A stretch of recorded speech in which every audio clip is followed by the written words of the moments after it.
We end tonight with the clearest pictures yet of Neptune, the most distant planet in our solar system. Neptune is the farthest planet in our solar system thanks to Neil deGrasse Tyson. Pluto was reclassified as a dwarf planet rather than being considered one of the main planets in our solar system. This has brought unprecedented attention to Neptune, which is now the farthest planetary body in our solar system. Neptune's ring system, while not as famous as Saturn's, presents a fascinating and enigmatic spectacle, spanning approximately 39,700 kilometers in diameter and boasting a relatively narrow width of just 35 kilometers. Neptune's rings reflect the planet's intriguing and complex nature, but there's a lot more to the planet than this. Esteemed scientist and academic Neil deGrasse Tyson has revealed that Neptune is not what we're being told. There's a lot to unpack, so let's get started. The story of Neptune as the eighth and most distant known planet from the Sun stands as a giant in both size and mystery. It is the fourth largest planet in the solar system, standing at 1,026,400 trillion kilograms. For perspective, it is more than 17 times the mass of Earth, despite being slightly smaller than its neighboring ice giant, Uranus. Neptune is denser. The planet lacks a solid surface, being composed primarily of gases and liquids, and it orbits the Sun at a staggering distance of 30.1 astronomical units, which is around 4.5 billion kilometers, completing a single orbit every 164.8 years. Neptune is the dimmest and least visible planet from Earth. We need advanced tools like the Hubble and James Webb Space Telescopes for detailed observation. We're only getting started with all that's strange about the planet. Hang tight, there's a lot more to uncover. For now, let's take a look at things from the very beginning. Neptune's discovery is a remarkable story of human ingenuity. It was the first planet to be located not through direct observation but by mathematical predictions. In the early 19th century, Alexis Bouvard, noticing irregularities in Uranus's orbit, hypothesized that another celestial body was exerting a gravitational pull on the planet.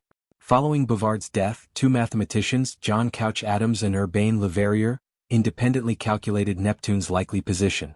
On September 23, 1846, Johann Gottfried Galle successfully observed Neptune through a telescope almost exactly where Le Verrier had predicted, marking a triumph for theoretical astronomy. Neptune's distance from Earth makes it a challenging object of study. Its apparent size is small, and its immense distance from the Sun keeps it dim, requiring large ground-based telescopes with adaptive optics and space telescopes like Hubble for in-depth exploration. Neptune has only been visited once by a spacecraft, Voyager 2, which flew past the planet in August 1989, providing humanity's closest and most detailed glimpse of the distant giant. This brief encounter revealed much about Neptune's atmospheric dynamics, including the presence of a great dark spot, similar to Jupiter's famous Great Red Spot. Since then, newer dark spots have been discovered, showcasing Neptune's active and volatile weather, driven by the fastest winds recorded in the solar system, up to 2,100 kilometers per hour. Neptune's atmosphere, like that of the gas giants, is primarily composed of hydrogen and helium, with traces of hydrocarbons and nitrogen. However, it contains a significant amount of ices such as water, ammonia, and methane, giving Neptune its characteristic blue hue through Rayleigh scattering. Unlike Uranus, Neptune's weather patterns are consistent and intense, its atmosphere brimming with storms and high-speed winds.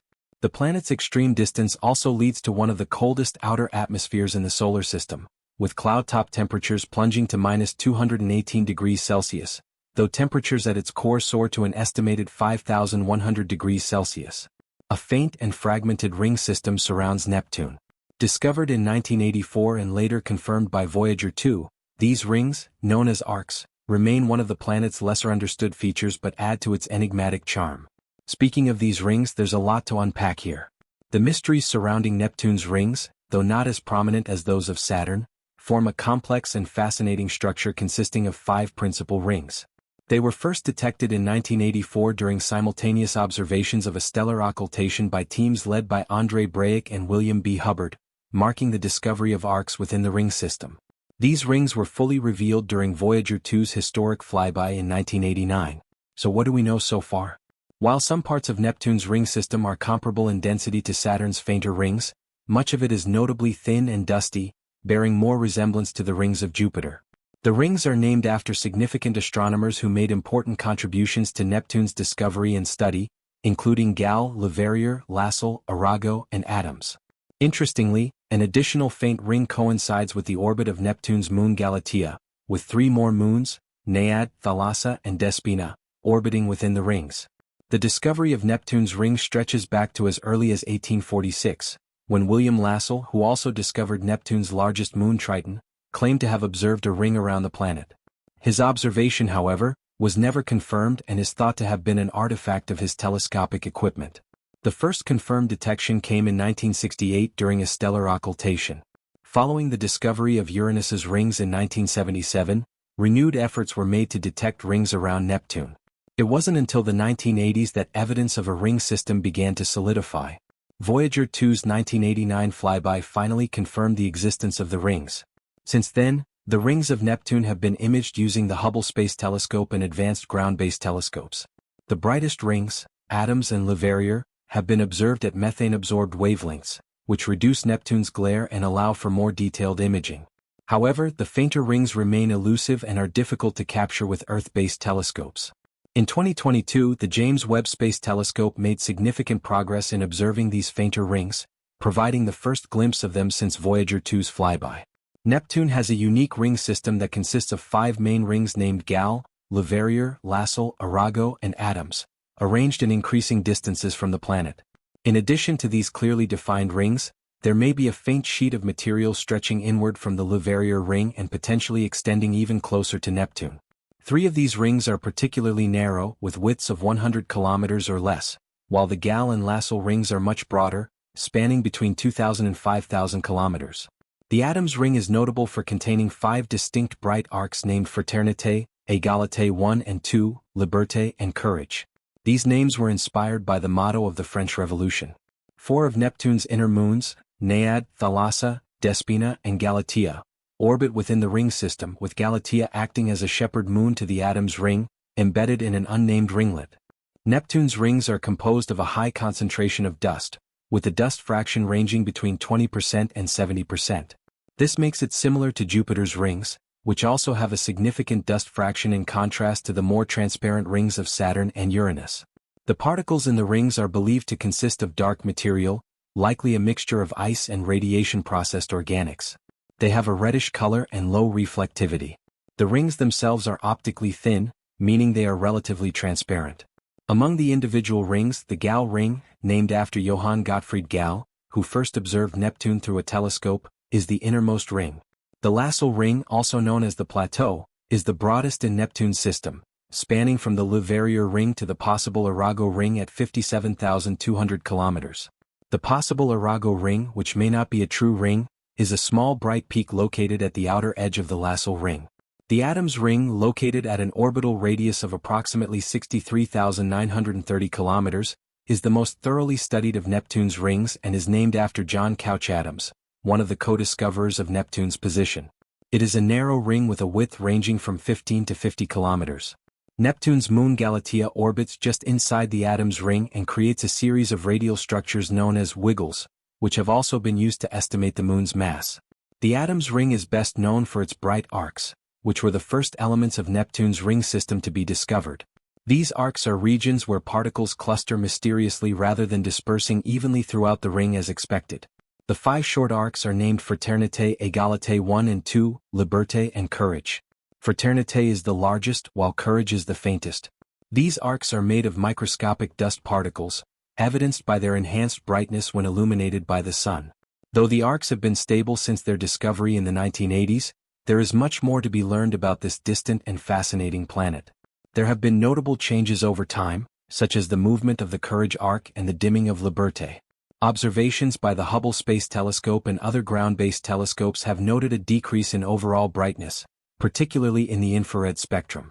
However, how the arcs have remained confined is an unresolved mystery. Some suggest that Galatea's gravitational influence helps keep them in place. More recent observations, however, have raised doubts about this explanation. Despite various hypotheses, the precise mechanism behind the arc's confinement and longevity continues to puzzle astronomers. Moreover, the arcs show signs of dynamic behavior over time. Observations from Voyager 2, the Hubble Space Telescope, and other telescopes have noted variations in the brightness and size of the arcs. Material seems to move between the arcs, leading to changes in their relative sizes and brightness. Fraternité and Égalité, for instance, have shown irregular shifts in brightness, possibly due to dust being exchanged between them. The overall amount of material in the arcs has remained relatively stable, but certain arcs, like Liberté, have nearly disappeared in recent observations, while Courage has exhibited periodic flaring and dimming. The formation of these arcs remains a mystery. One prominent hypothesis involves tidal forces acting near Neptune's Roche limit, a boundary where the planet's gravitational pull would prevent large bodies from coalescing into a single mass. According to this theory, the arcs might result from interactions between particles in the atom's ring and Neptune's gravitational field, which causes them to cluster together in certain regions instead of dispersing evenly. But wait, there's more to this saga: the moons of Neptune. In addition to the rings, the James Webb Space Telescope captured images of 7 of Neptune's 14 known moons. Among these moons are Despina and Galatea, 2 small but essential shepherd moons. They orbit within the ring system and exert a gravitational influence that helps to confine and shape the rings, preventing the particles from spreading out and dispersing into space. Galatea in particular has a pronounced effect on the atom's ring. It exerts gravitational forces that create subtle resonances within the ring, confining particles within narrow bands. This shepherding mechanism also produces radial wiggles or undulations in the atom's ring, which have been used to estimate Galatea's mass and further understand its role in ring dynamics. Despina, meanwhile, plays a similar role, working in tandem with Galatea to help maintain the stability of Neptune's delicate ring system. Neptune's largest moon, Triton, is a standout among the planet's satellites due to its unique characteristics and peculiar orbit. In terms of size and mass, Triton is the 7th largest moon in the solar system, with a diameter of approximately 2,700 kilometers, making it slightly smaller than Earth's moon. Triton is by far the most massive of Neptune's moons, accounting for more than 99% of the mass of all of Neptune's satellites combined. Its substantial size and mass contribute to its significant gravitational influence on Neptune and its ring system. One of the most striking features of Triton is its extremely cold surface temperatures, which are among the lowest in the solar system, averaging around -235 degrees Celsius. Triton's surface is composed predominantly of nitrogen ice, with traces of water ice and methane. This icy composition gives the moon its highly reflective, mirror-like appearance. Due to its reflectivity, Triton shines brightly in Neptune's skies, particularly in the light of the distant sun. Its icy surface also hosts fascinating geological activity, including nitrogen geysers that periodically erupt from beneath the surface. These geysers eject plumes of nitrogen gas and dust several kilometers into space, driven by the sublimation of nitrogen ice into gas under weak sunlight. Triton's geological activity, though subtle, suggests the possibility of a subsurface ocean beneath its icy crust. This has intrigued scientists, as it raises the prospect of liquid water, which could be crucial for understanding the moon's geologic evolution and even the potential for life. Triton's orbit is retrograde, meaning it orbits Neptune in the opposite direction of the planet's rotation. This unusual orbit is rare for large moons and has significant implications for its origin and Neptune's moon system. Triton's retrograde orbit suggests that it did not form around Neptune like the planet's other moons, but was instead captured by Neptune's gravity. One of the leading hypotheses is that Triton originated in the Kuiper Belt, a region of icy bodies beyond Neptune. Triton is thought to have been a dwarf planet similar to Pluto before being captured by Neptune. This capture likely involved a dramatic and violent process, causing Triton to lose energy and settle into its current orbit around Neptune. Triton's arrival would have destabilized the orbits of any pre-existing moons, leading to cosmic collisions or ejections from Neptune's gravitational field. Evidence of this is seen in the chaotic and irregular orbits of Neptune's smaller moons, many of which may have been gravitationally perturbed by Triton's capture. The arrival of Triton could have led to the destruction of some moons, while others were either cast out or forced into new orbits. The retrograde nature of Triton's orbit also means that, over time, it is slowly spiraling inward toward Neptune due to tidal interactions. Eventually, Triton may either break apart, forming a new ring system around Neptune, or crash into the planet in the distant future. We may have an idea of where Triton came from, but what about Neptune's planetary migration? The orbits of planets can migrate over time. Giant planets, particularly Neptune, Uranus, Saturn, and Jupiter, did not form in their current positions but instead migrated to their present orbits after the solar system's formation. This idea emerged from observations and simulations showing that the current structure of the solar system, particularly in the outer regions, could not be explained if the planets had remained stationary throughout their history. The migration of the gas giants is believed to have had a profound influence on the arrangement of the planets and smaller bodies, reshaping the architecture of the solar system. The concept of planetary migration is primarily driven by interactions between planets and the surrounding planetesimal disk, a collection of smaller icy bodies that existed in the outer solar system. In the early solar system, when gas giants formed, they were surrounded by a dense protoplanetary disk composed of gas, dust, and planetesimals. These planetesimals exerted gravitational forces on the planets, which in turn affected the planets' orbits over time. The cumulative effect of these gravitational interactions caused the gas giants to migrate either inward or outward. One of the most influential models of this migration is the Nice model, named after the city in France where it was developed. According to this model, Neptune and Uranus initially formed closer to the Sun, but as they scattered planetesimals, they gradually moved outward. This process also caused the destabilization of smaller bodies in the outer solar system, leading to the creation of the Kuiper belt and the scattering of objects into the Oort cloud, a distant reservoir of icy bodies. So why does this happen? Several triggers have been proposed for planetary migration, including gravitational interaction with the gas disk, planetesimal scattering, and resonant interactions between the planets themselves. Early in the solar system's history, the giant planets were embedded in a gas-rich protoplanetary disk. As the planets orbited through this disk, they created waves in the gas, causing them to move inward or outward. This type of migration is known as Type 1 migration and is thought to have played a major role in the early movement of gas giants like Jupiter and Saturn. Another trigger for migration could be the scattering of planetesimals. As the gas giants interacted gravitationally with these smaller bodies, they flung planetesimals either toward the inner solar system or into distant orbits, in the process altering their own orbits. Resonant interactions between the planets, particularly Jupiter and Saturn, could also have caused shifts in their orbits. The migration of the gas giants had significant effects on the dynamics of the solar system, particularly in the outer regions. One of the most dramatic consequences of planetary migration was the reshaping of the Kuiper belt. As Neptune migrated outward, it scattered planetesimals in its path, pushing many of them into more distant orbits. Some planetesimals were captured into stable resonant orbits with Neptune, like Pluto. Many of these objects were also pushed into their present orbits by Neptune's outward migration. Additionally, the migration of Uranus and Neptune may have scattered leftover planetesimals and caused a period of intense bombardment in the inner solar system, known as the Late Heavy Bombardment, when many of the solar system's terrestrial planets and moons were pelted with debris. Planetary migration also influenced the orbits of the gas giants themselves, particularly Neptune. As Neptune migrated outward, it interacted gravitationally with the surrounding planetesimal disk, causing it to slowly move away from the Sun. There may have been a role in stabilizing Neptune's orbit, which could explain why it is located where it is today, rather than closer to or farther from the Sun. The migration also had significant effects on the resonance structure of the Kuiper belt, leading to the trapping of objects in resonant orbits with Neptune and creating gaps in the belt where no stable orbits exist. This process not only shaped the population of Kuiper belt objects but also influenced the orbital architecture of the entire outer solar system.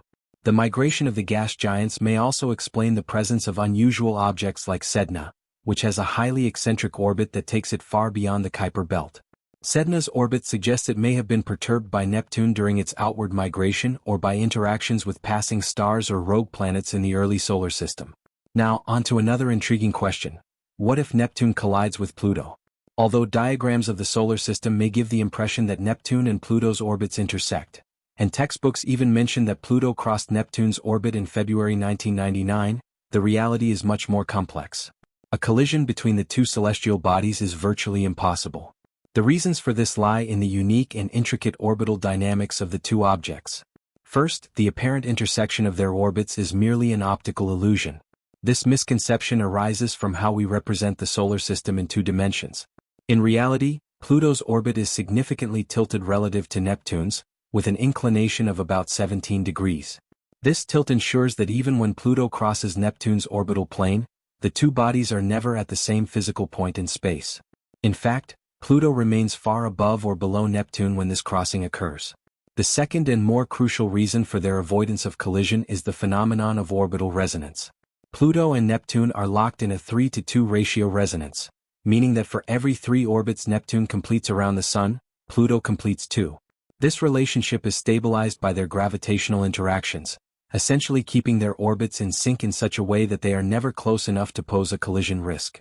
Even though their paths overlap when viewed from above, Pluto and Neptune are always separated by vast distances, around 2.6 billion kilometers at their closest approach. The orbital resonance also prevents either object from significantly altering its orbit to a point where a collision might become possible. Each planet exerts a gravitational pull on the other, but instead of bringing them together, this interaction regulates their orbits. When Neptune gets closer to Pluto in its orbit, it subtly adjusts Pluto's velocity, ensuring they remain in stable orbits without ever approaching dangerously close. This cosmic ballet has been in place for millions of years and will continue to protect both Pluto and Neptune from such a fate. But what if the two do collide? Well, that would be an extraordinary cosmic event with significant consequences. For a collision to occur, the gravitational interactions that keep Pluto and Neptune locked in their resonance would need to break down. This could happen through external influences, such as a massive object passing through the solar system or perturbations caused by interactions with other planets or even larger Kuiper belt objects. However, such disruptions are incredibly rare. In the incredibly remote chance that the resonance between Neptune and Pluto was disrupted, a specific sequence of events could lead to a collision. An external gravitational force, perhaps from a passing star, a rogue planet, or a massive Kuiper belt object, could destabilize the resonance. This might push Pluto out of its synchronized orbit with Neptune. Once out of resonance, Pluto's orbit might gradually change, potentially bringing it closer to Neptune's orbital path. Over time, their orbits could begin to overlap in both space and time, something that has never occurred due to the current resonance. As the orbits of Neptune and Pluto intersect, the two bodies might experience closer encounters. Each close pass would increase the gravitational forces acting on both objects, further disrupting their trajectories. A few of these encounters could push Pluto onto a collision course with Neptune. Eventually, without the gravitational safeguards provided by resonance, Pluto could collide with Neptune. Given that Pluto is far smaller, about 0.2% of Neptune's mass, Neptune would not be significantly affected in terms of its orbit or structure, but Pluto would likely be shattered or absorbed by Neptune, depending on the nature of the impact. Some of Pluto's fragments could coalesce into a new moon orbiting Neptune, or the material could form a ring system. Neptune's rings, already faint and composed of dust, might be temporarily enhanced by the impact. In the very distant future, the delicate gravitational dance of the solar system could be disturbed by forces we cannot yet predict. External gravitational influences, such as passing stars or interactions with other planetary systems, could potentially disrupt the orbits of planets, even destabilizing the resonance that protects Pluto and Neptune today. Future exploration and research have already provided significant insights into the enigmatic giant planet. The Hubble Space Telescope, with its advanced imaging capabilities, revealed Neptune's 14th moon, a detail that went unnoticed in 1989 by the Voyager 2 flyby. Designated as S/2004 N1, this moon was identified in photos taken between 2004 and 2009. It is the latest addition to Neptune's growing family of moons. What makes this discovery remarkable is the size of the moon. S/2004 N1 is incredibly small, just about 12 miles, 19 kilometers, in diameter. Its diminutive size likely explains why Voyager 2 missed it during its flyby. The moon is Neptune's smallest, and its distance from Earth, coupled with its faint visibility, made it especially elusive. The discovery itself was somewhat serendipitous. Mark Showalter, a scientist at the SETI Institute, was studying Neptune's rings in Hubble images when he stumbled upon a faint dot that appeared in multiple images. Through a meticulous process, Showalter was able to identify this object as a moon. To track this tiny celestial body, Showalter developed a procedure that compensated for the rapid movement of moons in space.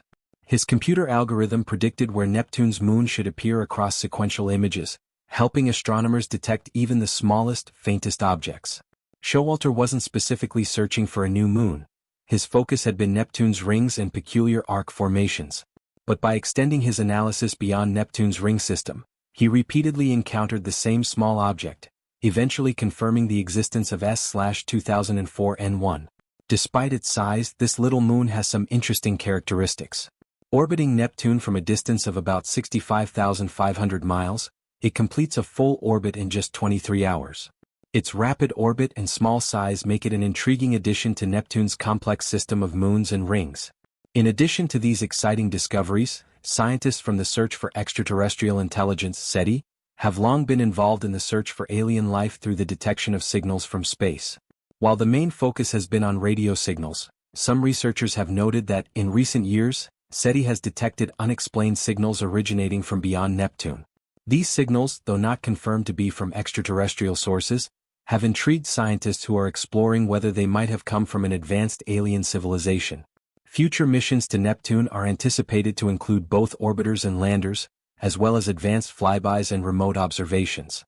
One of the primary goals of these missions will be to conduct a comprehensive study of Neptune's atmosphere, composition, and internal structure. For instance, a proposed mission might involve sending an orbiter to closely examine Neptune's atmospheric composition, magnetic field, and ring system, and to perform detailed imaging of its moons. This could include high-resolution observations of Neptune's weather patterns, which are currently only partially understood. Instruments designed to analyze the planet's atmospheric gases could reveal more about its meteorological dynamics and chemical composition, improving our understanding of its climate and weather. Another goal is to investigate Neptune's icy moons, particularly Triton, which holds the promise of significant scientific discoveries. Future missions might deploy landers or probes to Triton's surface to analyze its icy composition, assess its geological activity, and search for signs of a subsurface ocean. These missions could also include atmospheric probes to study Triton's thin atmosphere and geysers. Understanding Triton's retrograde orbit and its similarities to Kuiper Belt objects could provide valuable insights into its origin and evolution. Understanding Neptune's formation is crucial for broader planetary science. By examining the planet's core, atmospheric composition, and ring system, scientists hope to glean insights into the formation processes of ice giants. This could help refine models of planetary formation and migration, contributing to our knowledge of how planets form and evolve in other star systems. Neptune's unique characteristics, such as its large moon Triton and its unusual ring system, offer a natural laboratory for studying planetary processes that may be applicable to exoplanetary systems as well. The broader implications of these discoveries extend to our understanding of planetary systems both within and beyond our solar system. Neptune-like exoplanets, often referred to as ice giants, have been detected around other stars, and insights gained from studying Neptune could be applied to these distant worlds. Well, that's it for now. Thanks for watching. Did you like this video? If you did, please consider liking, dropping a comment, and hitting the subscribe button so you don't miss out on our new uploads. Also, don't miss the video you see on your screen right now. It's truly unbelievable.